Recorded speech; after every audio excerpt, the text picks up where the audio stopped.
Voice and tone. The narrator's voice is incredibly clear, authentic, and consistent throughout. You feel their exhaustion, quiet pride, and eventual heartbreak. Pacing. The slow unraveling of the relationship is handled beautifully. It's gradual and realistic, which makes the betrayal hit harder. Relatability. So many people will see themselves in this: the older sibling who sacrifices, the invisible labor of care, the pain of being overlooked. Suggestions, if you're revising or expanding. Climax enhancement. That reunion scene is the emotional climax. Maybe lean into it a little more. Describe the moment she says, "loser," the way the air felt, how everyone reacted in detail. That moment deserves a spotlight. Ending punch. The last line, "rewrite," seems like it cut off. Was that intentional? If not, I'd love to help brainstorm a closing that hits as hard as the rest of this does. Title ideas, if you're looking for one. The Cost of Gratitude. Quiet Sacrifice Loser. It's stark, ironic, and compelling. Do you want this formatted as a short story, script-style monologue, or something else entirely? And was that ending meant to trail off like that? Or do you want help finishing it? Absolutely. Here's a rewritten version of your powerful narrative.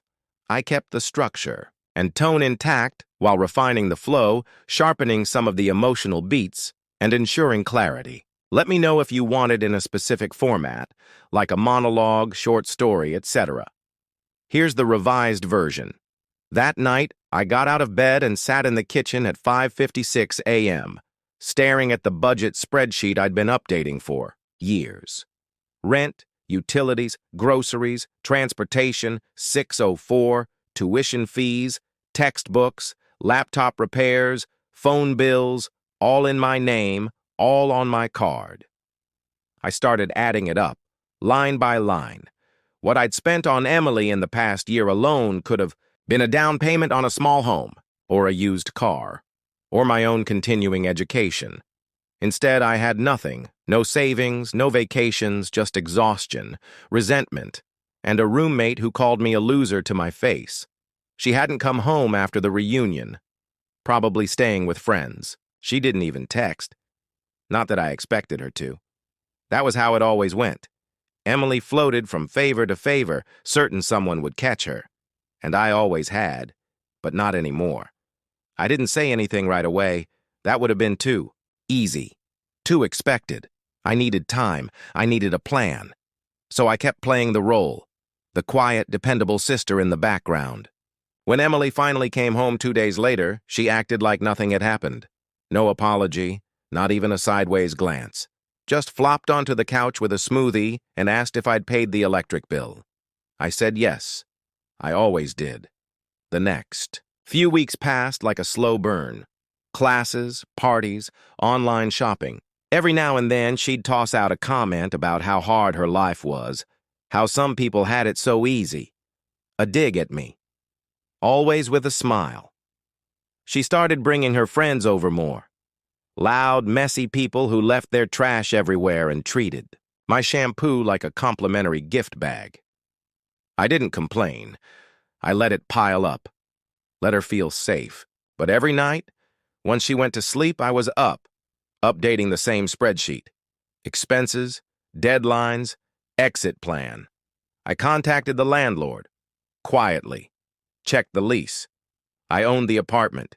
She was never on it. She was only here because I let her be, and I was done letting. I started saying no. Small things at first. Sorry, I can't cover lunch this week. You'll need your own laundry detergent. She pouted, called me stingy, laughed with her friends, and said I was finally acting my income. But I stayed calm, quiet. She didn't see what was coming. She never did. My parents didn't notice, either. They kept calling to ask if Emily needed anything. Never once asked about me. Never checked how I was managing the weight they'd silently passed on. They assumed I was the safety net, an unchosen role I'd been shoved into. So I set a deadline. Quiet. Firm. 30 days to phase her out, to gather receipts, screenshots, proof. Not for her, for the family. Because I knew when it all came crashing down, she'd twist the story. She always did. The final straw? A glitter-pink note on the fridge. Hey sis, we're out of almond milk again. Not sure what your contribution is around here anymore. I stared at it. That was the moment I knew. No conversation would fix this. Some lessons aren't taught with words. Some you teach by walking away. The first day of the final week started like any other. Emily was still asleep when I left for work, her bedroom door half open. Clothes everywhere. Music still playing from a speaker on the floor. She said she needed a mental reset after a brutal week. I remembered her brutal week. 3 brunches, 1 beach trip, and a hookah bar study session. That morning, I dropped off a letter with the building manager, a formal notice. Emily had 7 days to move out. She wasn't on the lease. I'd checked every step. I didn't want drama. I wanted clarity. That night, I made spaghetti, garlic bread, lit a candle, symbolic somehow. The calm before the storm. Emily came home around 9. "Smells good," she said. "You make enough for 2?" I nodded. We ate like strangers. She scrolled through her phone, giggling at memes. Halfway through dinner, I cleared my throat. "Hey, Em, we need to talk." She looked up, chewing. "That's never a good sign." I kept my voice even. "I gave notice to the building. You need to move out by the end of the week." She blinked, then laughed. "Wait, are you serious?" "Completely. You've had a year here, rent-free. I've paid for your education, your lifestyle. It's time to stand on your own." Her face shifted fast, confusion to amusement to outrage. "You're kicking me out?" "I'm asking you to grow up," I said. "It's not personal. It's overdue." She pushed her chair back. "Wow. Just wow. You're unbelievable. I knew you were uptight, but this? Next level petty." I said nothing, just kept eating. She stood. "You can't do this. I'm in school. I don't have anywhere to go." "You have friends. You have parents who think you're the golden child. Ask them." She scoffed. "You're just jealous. That's what this is. You're bitter because I'm doing something with my life and you're stuck here." I met her gaze. "If by doing something with your life you mean living off mine, then sure." Her jaw dropped. She'd never heard me talk like that. I'd always been the quiet one, the pushover, the invisible support beam. Now the beam was cracking, and she didn't like it. "You've changed," she said. "No," I replied, pushing my plate away. "I've just stopped pretending this works." She stormed off, slammed her door. For once, I didn't flinch. The next few days were a cold war. She left messes, threw jabs, waited for me to snap. I didn't. By the 3rd day, she was panicking. I overheard her on the phone late at night, asking friends if they had a couch. "She's serious this time," she whispered. "I think she's really doing it." Damn right I was. On the 4th day, she approached me in the kitchen, arms crossed, voice softer. "Hey, can we talk?" I looked up, calm. "Sure. I've been thinking. Maybe we got off on the wrong foot. I didn't mean to be disrespectful. It's been a stressful semester. You know how it is." There it was, the guilt trip, wrapped in faux humility. "I understand," I said, nodding slowly. "And I still expect you to leave by Friday." She flinched. "Seriously?" "Dead serious." Her jaw clenched. "You'll regret this. You're throwing away family." I looked her right in the eyes. "No, I'm reclaiming my peace." And with that, I walked away. I didn't raise my voice. I didn't lose control. I didn't have to. Because Emily was finally starting to realize something no one in our family had ever taught her. Actions have consequences. And this time, she was going to feel them. By Friday morning, she still hadn't packed a single box. It was like she believed that if she ignored the deadline long enough, it would vanish. I woke up to the smell of coffee and the sound of her singing some pop song in the kitchen, acting like it was just another day. The audacity might have shocked me once, but by then, I knew who she was. I didn't say a word, just grabbed my keys and left for work. The locksmith was already scheduled for that evening. She had no lease, no legal right to be there. I had every document I needed. I'd given her more time than most people ever would.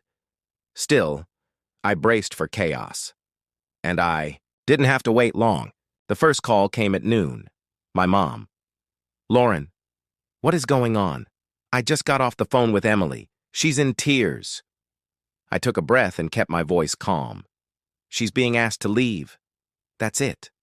My mom gasped like I'd confessed. "A felony." "You're kicking your sister out of your home? She's still in school." "She's 22, Mom, an adult.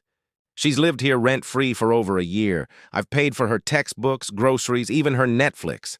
"That's what family does," she snapped. "We help each other." "I've been helping," I said, my voice rising despite myself. "And what have I gotten in return? Entitlement, insults, public humiliation. At what point do I get to have a life, too?" There was a long pause. "You're overreacting." She meant every word she said at the reunion, Mom. "She's your sister." "I know." And I hung up before I said something I couldn't take back. An hour later, Dad called. His tone was different, less anger, more guilt. "Don't you think this is a bit harsh? She's just a kid." "She's not a kid," I said, "and I'm not her parent. I worked 2 jobs so she could drink bottomless mimosas. And what did she call me? A worthless loser, in front of the entire family." He sighed. "She's under pressure. You know how it is. School, social media." "No, Dad, I don't. Because I never got a break. I've been grinding since I was 18. No one ever gave me what I gave her. I'm just asking you to reconsider." "Well, I'm not going to." That night, I came home to exactly what I expected. Emily on the couch, eyes red, suitcase untouched, apartment still a mess. "So this is really happening?" "It was always happening. You just didn't believe me." "I didn't think you'd actually go through with it." "That's the problem," I said softly. "You never think people will stop saving you." "Where am I supposed to go?" "I don't know, but that's not my responsibility anymore." She flinched. "You're heartless." "No, I'm tired." She waited for me to break, to back down, to crack, like always. But I didn't. I walked into my room and closed the door. An hour later, I heard her sobbing on the phone to our mom. "She's throwing me out, Mom. I have nowhere to go." I rolled my eyes, turned up my music, and let the silence settle.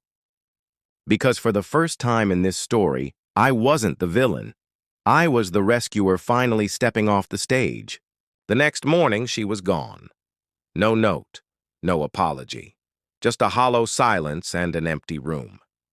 And for the first time in over a year, my apartment felt like mine. I thought it might feel lonely. It didn't. It felt like freedom. But the storm was just beginning. Within days, her social media was flooded with cryptic posts. Some people show their true colors when you need them most. Family means nothing to some people. No mention of the free ride, the rent, the insults. Just a twisted story where I was the heartless villain. People bought it. DMs rolled in from family I hadn't heard from in years. "Is it true you kicked Emily out? She's struggling so much right now. Couldn't you have waited until the semester ended?" I ignored most, until one message pushed me too far, our cousin Michelle. "You're being cruel. She's your baby sister. She needed you." I snapped. Not with drama, not with rage, but with receipts. I sent one message to every person who had reached out. In the past 14 months, I've paid for Emily's rent, tuition gaps, books, groceries, utilities, ride shares, phone, clothes, and personal expenses. She has contributed nothing. At the reunion, she called me a worthless loser in front of 20 people. So yes, I asked her to leave, and I'd do it again. The silence that followed was better than any apology. Michelle responded first. I had no idea. I'm so sorry. Others followed. She told us a very different version. That's not okay, what she said to you. You've done more than anyone should. Even my mother went quiet for a few days, which honestly felt like a miracle. Emily, on the other hand, pivoted. When the sympathy dried up, she launched a GoFundMe, Help Me Stay in School. After being blindsided by my only support system, I'm at risk of losing everything. It was manipulative. But this time people asked questions, and I answered, calmly, patiently, with proof. Screenshots started circulating. Even one of her friends sent me messages. Emily complaining about living with our parents, calling their house gross, saying she deserved better. There it was again, that word, deserved. It was like watching a toddler throw a tantrum when the candy stopped flowing. My parents started calling again. She maxed out our credit card, my dad said. She's still our daughter, my mom pleaded. Can't you just help her get back on her feet? I already helped, I said, while you enabled her. But she's not ready. And whose fault is that? They didn't answer. That night, I sat on the balcony watching the city lights flicker, and for the first time in years, I felt still. No more guilt. No more walking on eggshells. No more late-night rescues. Emily's world was unraveling, but mine was finally beginning. She moved back in with our parents, refused to get a job, still blamed everyone but herself. Her online presence shifted. No more glam, just filtered sadness and vague captions. Some people will never understand loyalty. And still, I said nothing. Because I didn't need to defend myself anymore. I was done proving my worth to people who never saw it. Truth doesn't need to be shouted. It just needs to be lived. The final chapter came in an envelope. No return address, but I knew the handwriting. A note from Emily. I thought I could do this on my own. I was wrong. I don't expect you to forgive me, but I wanted you to know I see it now. All of it. No excuses. No manipulation, just acknowledgement. I folded it and tucked it away. I didn't reach out.